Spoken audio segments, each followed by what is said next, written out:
बेटा सुजीत, मुझे घर के पिछले कमरे में अब नींद नहीं आती है। आगे वाला कमरा भी तो खाली है। मेरा सामान उस कमरे में रख दो ताकि मैं आराम से रह सकूं। पिछले 2 महीनों से मैं ठीक से सो भी नहीं पाई हूं। रात भर बुरे बुरे ख्याल आते हैं। हल्की सी आहट होती है तो लगता है मानो किसी ने आवाज लगाई हो। मंजू जी अपने छोटे बेटे सुजीत से कहती हैं। सुजीत बोला, माँ, आप क्या कोई छोटी बच्ची हो? और इसी कमरे में तो आप आज तक रह रही थी। फिर अब आपको क्या ही दिक्कत हो रही है? आपको पता है ना, कोई मेहमान आता है या फिर आपके पोते बंटी का खेलने का मन करता है तो वो उस कमरे में ही खेलता है। फिर वो कमरा हम आपको कैसे दे सकते हैं? मंजू जी बोली, बेटा, पहले की बात अलग थी। पहले तुम्हारे बाबूजी थे, पर अचानक से वो हमें छोड़कर चले गए। अब मैं वहां सो नहीं पाती हूँ, और अगर मैं आगे वाले कमरे में रहती भी हूँ तो क्या परेशानी है? बंटी को जब जी चाहे कमरे में खेल सकता है। और हाँ, अगर कोई मेहमान आ जाए तो मैं वापस से इस कमरे में आ जाऊंगी। मेहमान तो 2-4 दिन के लिए ही आते हैं। तभी मंजू जी की छोटी बहू अर्चना आई और बोली, अच्छा, अब इस घर में कौन कहाँ रहेगा ये आप तय करेंगी। भूलिए मत, ये घर मेरा है। आपने और बाबूजी ने तो इससे बड़ा घर खरीदने में जेठ जी की मदद की थी।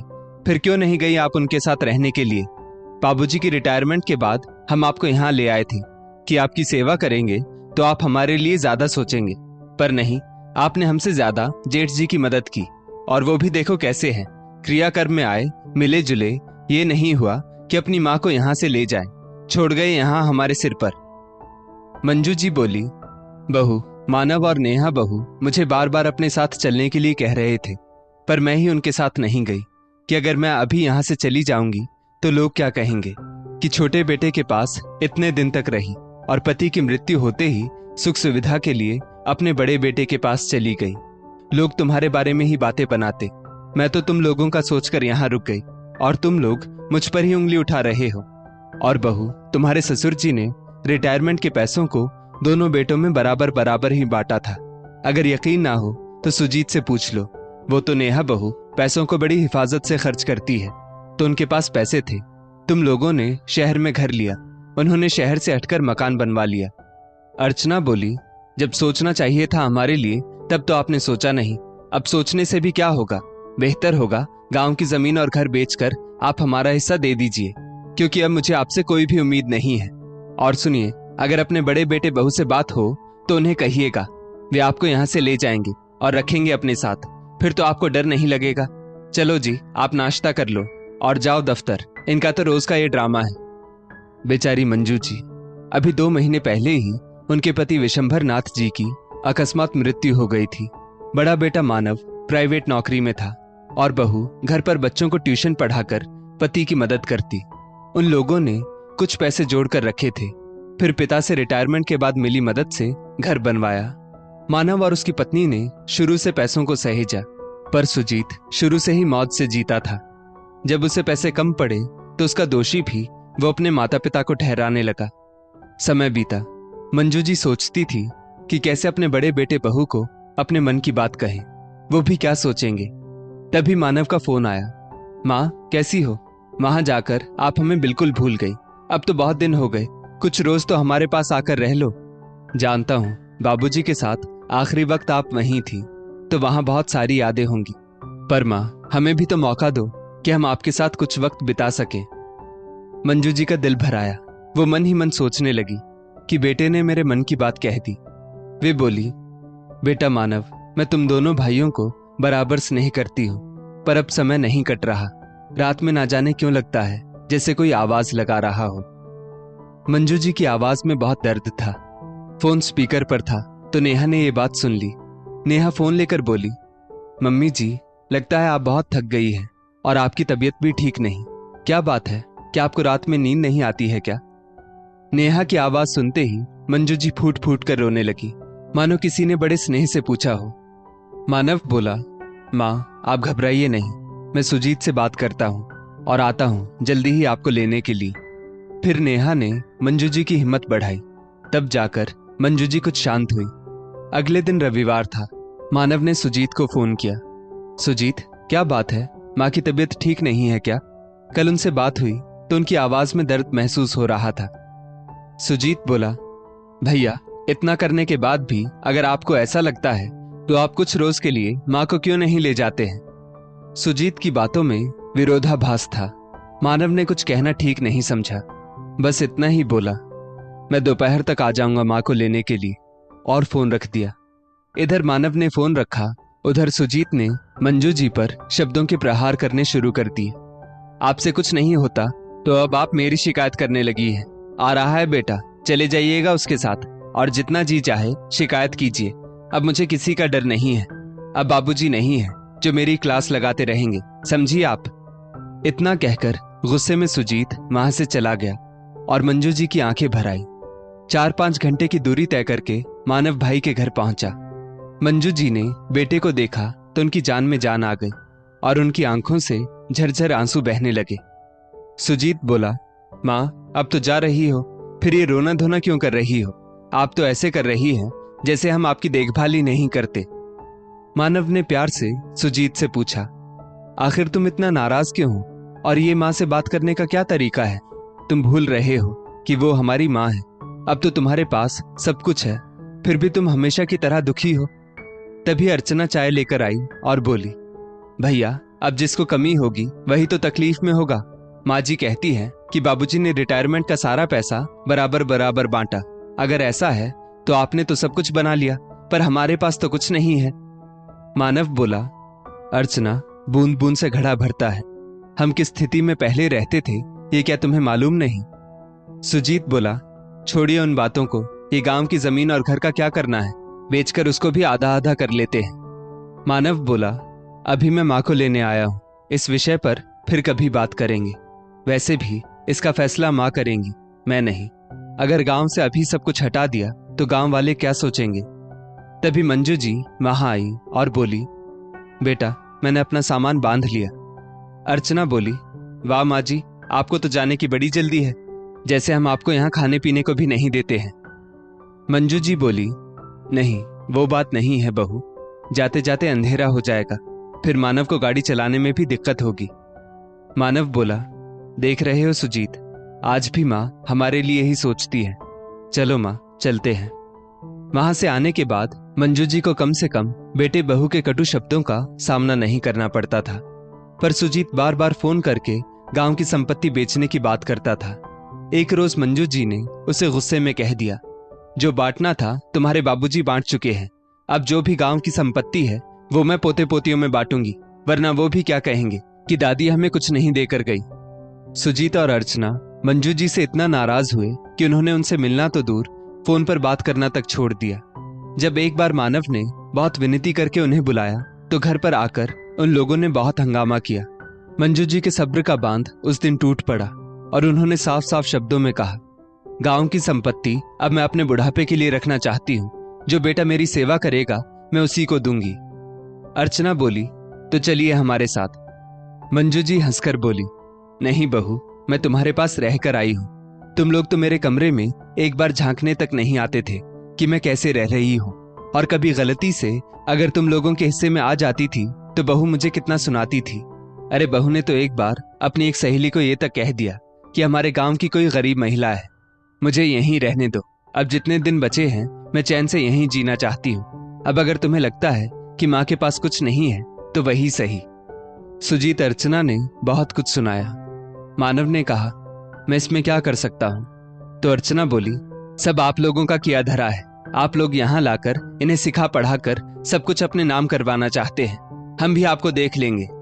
और उसी दिन सारे रिश्ते तोड़कर वो लोग चले गए।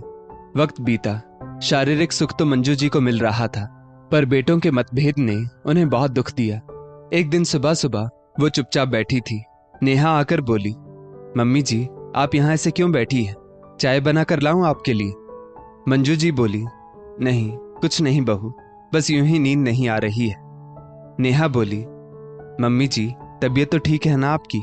दिखाइए, कहीं बुखार तो नहीं है? मंजू जी बोली, बहू मैं ठीक हूँ, बेकार की चिंता मत करो, अब मुझ बुढ़िया की उम्र हो गई है तो ये सब तो चलता ही रहेगा। जाओ, मानव के जगने का वक्त हो गया है। नेहा परेशान सी होकर पति के पास पहुंची और बोली, सुनिए मानव। मानव बोला, हाँ क्या हुआ नेहा, थोड़ी देर तो और सोने दो, आज तो रविवार है, आज तो इतनी जल्दी मत जगाओ। नेहा बोली, आप यहाँ सो रहे हैं बेफिक्र होकर, वहां मम्मी जी। माँ की बात सुनते ही मानव उठकर बैठ गया और बोला, माँ को क्या हुआ? क्या हुआ बताओ तो।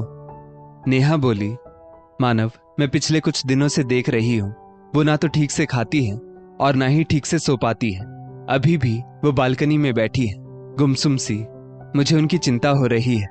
पापा जी के अचानक चले जाने के बाद ना जाने वहां उनके साथ क्या हुआ, जो वो हमेशा गुमसुम बैठी रहती है। मानव बोला, नेहा, पापा का अचानक चले जाना हम सबके लिए भी बहुत बड़ा नुकसान है। पापा एक छाया थी जो अब तक हमें अपने अनुभवों के कारण जीवन की धूप गर्मी से बचाते थे। अब वो छाया नहीं रही। ये कहकर मानव भी उदास हो गया। नेहा बोली, मानव, जो चला गया उसे तो हम वापस नहीं ला सकते हैं, मगर जो है उसे भी तो नहीं खो सकते हैं ना। मम्मी जी का यूं अकेला रहना, नींद ना लेना और अच्छे से खाना नहीं खाना उनके स्वास्थ्य के लिए अच्छा नहीं है। आप सोचिए, अभी तो वो चल फिर सकती है, कल को अगर बिस्तर पर पड़ गई तो उन्हें तो कष्ट होगा ही, हमें भी दिक्कत हो जाएगी। तो हमें अभी से उनका ख्याल रखना होगा। मानव बोला, तुम ठीक कहती हो नेहा, मैं आज बल्कि अभी ही उन्हें डॉक्टर के पास ले जाऊंगा। ऐसा करो, फटाफट डॉक्टर का नंबर लगा दो।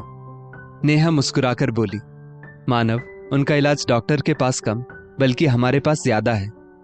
मानव बोला, क्या मतलब, हमारे पास उनका इलाज कैसे है? नेहा बोली, मानव, जब बचपन में आप डर जाते थे और अकेलेपन में घबराते थे तो आप क्या करते थे?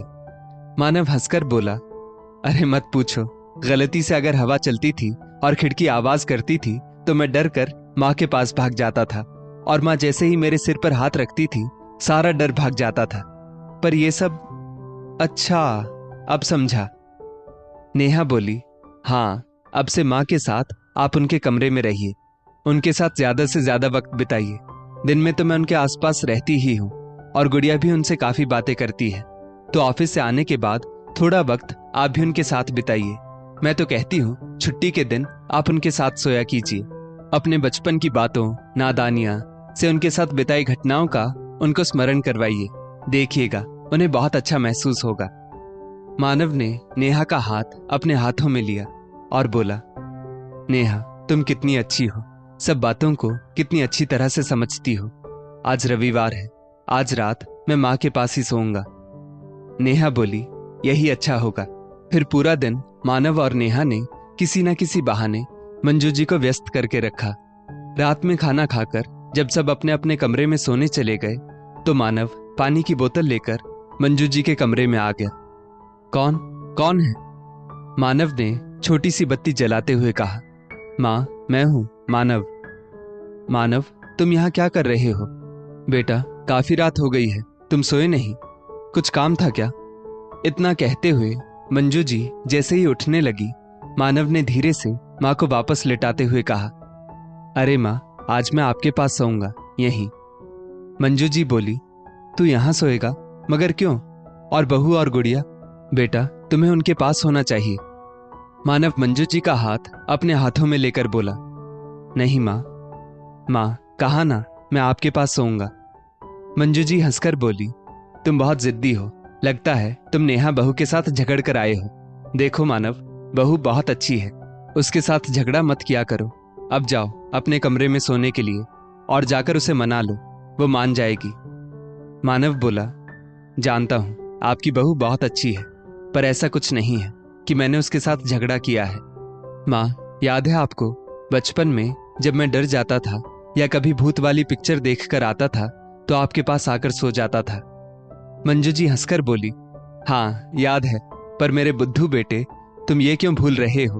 तुम उस वक्त बच्चे थे, कमजोर थे, तुम्हें डर लगता था और घबराते थे, इसलिए तुम मुझसे लिपट कर सो जाते थे, पर अब तुम बड़े हो गए हो।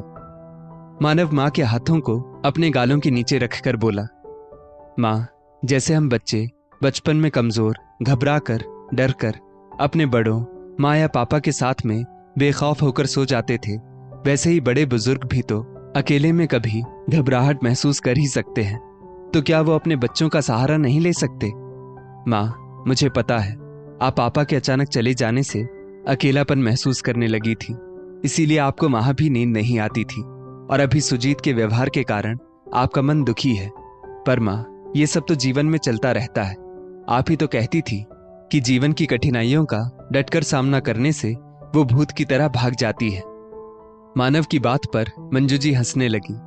मानव बोला, माँ, आप अकेली नहीं हैं। जैसे पहले आपका आंचल मेरे लिए सहारा था, वैसे ही आपका मजबूत कंधा आपके पास है। आपका ये बेटा हमेशा आपके पास रहेगा माँ। कहकर मानव एक बार फिर से माँ से बचपन की तरह लिपट गया। दरवाजे के बाहर खड़ी नेहा ने जब ये सब सुना तो उसकी भी आंखें भर आई। माँ बेटे के प्रेम में वो दखल नहीं देना चाहती थी, तो चुपचाप अपनी बेटी के पास चली गई। इधर माँ बेटे दोनों की आंखें भीगी हुई थी। बेटा माँ के हाथों को सहलाता और माँ बेटे के बालों को, और कुछ देर में बातें करते करते बेखौफ बेखबर मंजू जी सचमुच बड़ी अच्छी नींद सो गई। वक्त बीता।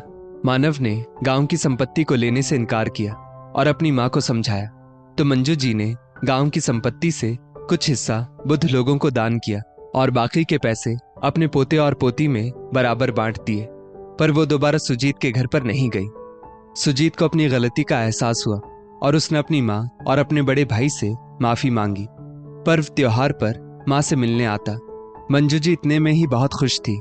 एक वो दिन था और एक आज का दिन है। मंजू जी फिर कभी नहीं घबराई और अब वो चैन की नींद सोई थी। और क्यों ना सोए, उनका मजबूत कंधा, उनका बेटा जो उनके पास था। दोस्तों, इस स्टोरी को लेकर आपकी क्या राय है, नीचे कमेंट करके जरूर बताइएगा।